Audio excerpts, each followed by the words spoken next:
Beatriz Plaza Euskal Herriko Unibertsitateko ekonomia aplikatuko irakaslea. Egunon, Beatriz. Egunon. Adrian Zelaia Ekaizenterreko presidente ejecutiboa. Adrian, egunon zuri ere. Egunon. Itxuraz garrantzitsua izango den bilera baten bezperan izan gintezke, zenbait adituri irakurri diegu, Europako Banku Zentralak bihar egingo duen batzarra ez dela bilera soila izango. Bilera garrantzitsua baizik. Mario Draghi, Banku Zentraleko presidenteak berak piztu zuen ikusmina biharko bilera horri begira, zera esan baitu azken asteotan, behin baino gehiagotan, inflazio helburua betetzeko bidean, jarri beharreko guztia jartzeko prest zegoela. Entzun dezagun Mario Draghi, Europako Banku Zentraleko presidentea. The Governing Council is willing and able to act by using all the instruments available within its mandate. Alegia eskura dituzten bitarteko guztiak erabiltzeko prest dagoela eta ekiteko prest Europako Banku Zentrala. Inflazioaren inguruan Europako erakundek duten helburua jakina da 2% berakoa, baina 2% hurbil. Kontua da inflazio oraintxe 0% ingurukoa dela eurogunean. Erakundek duten helburu horretatik beraz urrun, are gehiago Banku Zentralak bihar jakinaraziko dituen aurreikuspen berrien arabera badirudi ustezena baino denbora gehiago beharko dela gainera inflazio helburu horretara iristeko. Ez dakit testu inguru honetan zer esan nahi du, Beatriz, jarri beharreko guztia jartzeko prest dagoela Europako Banku Zentrala? Bueno, argi ikusten da moneta eskaintza handitzeko prest dagoela. Orain arte finantza aktibo batzuk monetizatu indire eta kopuru hori handitu ingo da moneta eskaintza handitzeko. Honek nahi duzan zenbat eta diru gehiago egon sisteman, errezagoa izango dela eskaria parkatu handitzi ez, eta hori da euren helburuen edabe barne eskaria bultzatzien. Zoritxarrez... Konsumoa, legin. Konsumoa. Familien konsuma handitzeko. Bueno, zoritxarrez moneta politika ari dire bakarrik erabiltzen ez.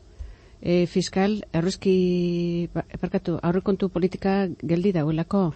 Defiziten kontrola dago eta erabiltzen ari diren tresna bakarra moneta politika da. Honek nahi du esan, nahi eta nahi ez, Dragik berak egin beharra dekola ez, konsumo hori bultzatzeko. Bueno, barri hona da, berak bentzete hori buruan eukiki, diru eskaintza handitu barra dauela, baina hor kontu egongo beharko ginateke bankuekin. Ze bankuak hain interes tasa bajuegaz, euren irabazie momentu honetan oso txikie da, eta orduan beste ondasun, finantz ondasuen bile dabiz errentagarriak izateko ez. Orduan, ni petzot horre kontu egon beharra dekogulaz, arrisku maila oso altua dara. Adrian, zuk zer espero duzu? Bihar zer da Mario Draghi, Europako Banku Zentraleko presidenteak iragarri dezakeena? Bueno, esan dan arabera planteatzen ari dira nolabait intensifikatzea orain arte edo azken urteotan jarraitzen ari dira politika espansiboak. Interestasekin ja ez dago margen handiagorik, eta orduan azken urteetan ja hasi dira politika espansibo kuantitatiboetan. Orain arte gutxi gorabehera barne produktu gordinaren 25%. Gutxi gorabehera, pues ez dakit, konparatzeko izan leke Europar guztien soldataren 4 hilabete, beste barik bankuen eskuetan usten dala.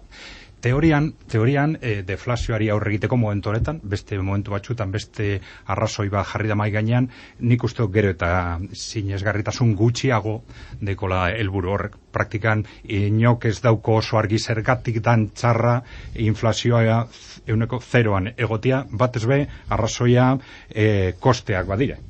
Beste gauza bada, beste kontestu baten kokatzen bagara, eta horreri aurre egiteko hazkundea sustatu nahi bada. Baina hazkundea sustatzea edo deflazioari aurre egiteko helburua izan beharko litzake edapen monetarioa nolabait ekonomia realea ailegatzea, hori ez da gertatzen. Edapen monetario horretatik zifrak ez dira emoten, baina gertatu leike igual 10%, 20% ekonomia realea ailegatzea, eta beraz ekonomia reala esaten dugunean da gure poltsikoetara, ez, Adrian? Praktikan kreditora, hau da, politika monetarioan zer gertatzen da, diru hori txertatzen da banku sisteman, modu baten edo bestean banku sisteman, eta teorian esaten da gero banku sistemak bideratuko dago ekonomia reala da kredituaren bidez. Baina hori gertatzen da 110, 120, beste guztia, bueno, azkenean hori ez da egiten baldintzekin, baizik eta bankuek egiten dabe horrekin nahi da bera. Orduan, gehiena, momentu honetan, geratzen da bankuen balantzetan, edo inbertitzen dabe espekulazioan, eta barrez. Orduan, hemen zer gertatzen da, pues, gero eta argiago geratzen ari dela, benetako helburua dala beste reskate mota bat martxan jartzea. Ez da deflazioari aurre egitea, ez da hazkundea sustatzea, baizik eta behin eta berriz oso egoera larrian dagoen banku sistema bat, ez behin inbertsio bankoak. Inbertsio bankoi laguntza emotia, eta aitzaki bat edo beste bat jartzen da mai gainean. Zer resultadoak hor dagoz, politika monetaria ez da funtzionatzen. Berez, konsumorako lagungarri bezala saltzen den neurri bat berez dela bankuei laguntzeko azkenean? Ez daki saltzen dan konsumoko lagungarri bezala. Saltzen hori da bi zentzutan. Alde batetik hazkundea berpisteko, eta bestadetik deflazioari aurre egiteko. Eta praktikan helburu horretara bideratzen da, pues hori rekurso horien 110, 120. Beste guztia geratzen da bankuen balantzetan edo bankuek inbertitzen dabe espekulazioan. Ez? Orduan, praktikan holan bada, eurek badakite hori gertatzen dala, ez da baldintzarik jartzen bankuei ziurtatzeko rekurso horiek bideratu behar diren moduan, eta behin eta berriz jarraitzen da. Maileguetara esate baterako. Claro, argi dago, pues, benetako helburua zein dan. Beatriz, zer iruditzen zaizu Adrianek egiten duen irakurketa hau? Bueno, nik guztiz ados nago beragaz. Uste dut azken baten askundea berpiztien nahi debela. Nik neuk ez dut ikusten nahiko moneta politika. Uste dut aurrekontu politika martxan jarri behar dela. Eta baite Europako European Investment Banken eskutik inbertsio publikoak bultzatzeko. Azken baten, eskari agregatuak sartzen da familien konsumoa, enpresen inbertsioa, hori hasten hasi da ontxe, ze espektatibak positiboak dire, eta ganera, mailegoak egiz da asko direla hasi, baina hasi direla. Horran ikuspuntu horretatik, enpresak egora hobeago batean dagoz. Baina, gero, beste zati bat dago hor, eta da inbertsio publikoak. Hor, azpiegituraan eta teknologian eta fibra optikan da guzti hori erabat geldi dago, Europa mailan ez. Eta hori nahiten nahi ez bultzatu beharra dago. Eta hor, European Investment Bankek zein handiedeko ez.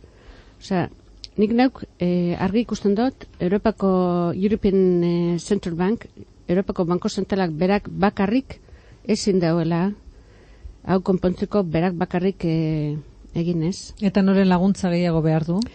European Investment Bankena. Inbertsio bankoarena. Bai, inbertsio bankoarena. Osea, Europako Banko Zentralak egin leike inbertsio bankoari kredito merkeak emon, ez? Zeuria pentsatzen ari dire. Eta horrek kredito merkeegaz, Europako inbertsio bankoak egin leike sektore publikoari laguntza oso merkiek emon, eta honek euren inbertsio publikoa hasti ez. Ze hau zaiti da importantia. Importantia da, azken baten produktibitatean eragine daukien aldagaiek dire inbertsio pribatua eta inbertsio publikoak. Konsumoak berez ez dauka produktibitatean enbesteko orainik.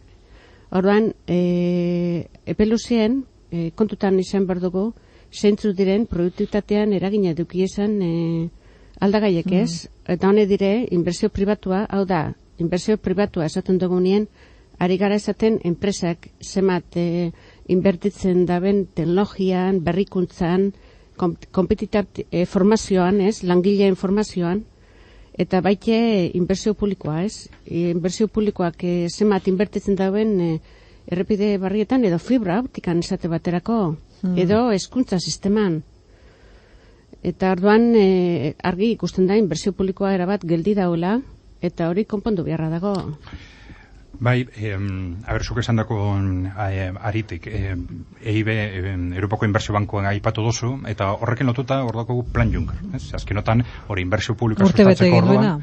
Bai, martxan jarri zanetik, eta ondino, nolabait, eratzen ari dana. Ez? Plan Juncker dela eta, pues, asko dala, ez dela asko, eta horren beste buelta eman da, gabiltzitza egiten, azkenean, 21 milioi, barkatu. Eta, politika monetarioen bitartez, politika monetario espansiboen bitartez, bankuen eskuetan usten aten irana dela 120 aldiz gehiago. Eta orduan, haber zer gertatzen ari dan hemen, ez? Kasu bietan Juncker plana berez, Europako ekonomia berpizteko eta enplegua sortzeko plana behartzuena. Claro, eta hor bai, badagoz, Beatrizek esan duen moduan, inbertsio publikoa eta baita pymen inbertsioak sustatzeko rekursoak, eta eun aldiz gehiago, beste barik, azkenean, politika monetaria edo politika fiskalean gabiltzitza egiten, de rekurso publikoak teorian ekonomia berpizteko daudela, ez da? Eta eun aldiz gehiago, bankuen eskuetan usten da, eurek nahi dabena egiteko, eta horren zati txiki bat, azkenean amaitzen dela kredituen. Bueno, eta honen guztiaren kontra, Estatu Batuetako Erreserba Federalak interestasak igotzea erabaki lezake. 2 aste barru egingo duten bileran, ez? Claro, hor zer gertatzen da, Estatu Batuetan estrategia expansibo hori lehenago hasi izan eta agortu indala. Eta dena dakite, agortu indala, baina badabilz, ez orain, dabilz 2 urte, esan ez, estrategia horrekin edo politika hori aldatu behar da, baina ez dakite nola. Claro, beldurik arragarria dokie, aldatu eskero, interestasak igotzen hasi, eta sistema finanziero dagoen egoera lertzia. Eta orduan, hori Europan begertatzen da. Deno dakigu, politika monetarioekin egiten ari dana, kaltegarria dela, pertainean, baina epe laburrera ez dakigu hortik nola irten, eta jarraitzen dugu interestasak zeroan mantenduz, politika monetario expansiboekin, baina badakigu horre epertainera oso kaltegarria dela, eta lez, ekonomia gehiago sorpetzen dau, ekonomia produktiboa ez da sustatzen, eta sektore finanzieroan dauden arriskuak handiagotzen dituela. Bueno, Beatriz, zurekin hitz egin nahi genuen, eta Adrian